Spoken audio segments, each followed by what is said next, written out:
વડગામના ધનપુરા ગામ પાસે આગ લાગેલી કારમાંથી મળેલા અવશેષો માણસના હોવાનો ખુલાસો થયો છે। ડ્રાઈવરની સીટ પરથી મળ્યા માનવ અવશેષો। વડગામ પોલીસે કારમાંથી મળેલા અવશેષો ફોરેન્સિક રિપોર્ટ માટે મોકલી આપ્યા। કારમાં ભડથું કોનું થયું તે ફોરેન્સિક રિપોર્ટ આવ્યા બાદ જ જાણવા મળશે। ગત તારીખ 27 ના રોજ Vadgam police station Dhanpura approach road ઉપર અમને માહિતી મળેલ કે એક વ્હાઇટ કલરની એસ્ટીન ગાડી બળેલી હાલતમાં મળી આવેલ છે અને તેના ડ્રાઈવરની સીટ ઉપર એક મનુષ્ય દેહનો અવશેષો મળી આવેલા છે કંકાલ સ્વરૂપે। આ માહિતી અન્વયે વડગામ પોલીસ સ્થળ ઉપર પહોંચી અને જોયું તો એ માહિતી મુજબનું અમને વિગત મળી આવી, જેથી તાત્કાલિક એફએસએલને ઘટના સ્થળ ઉપર બોલાવવામાં આવી।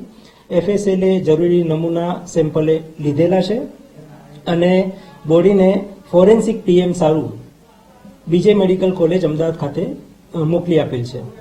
આ દિશામાં જે ગાડી મળી આવી હતી તે ગાડીના ઓનર હાલ સુધી લાપતા છે, એટલે એ દિશામાં તપાસ ચાલુ છે અને ડીએનએ સેમ્પલિંગ માટે મોકલી આપેલ છે।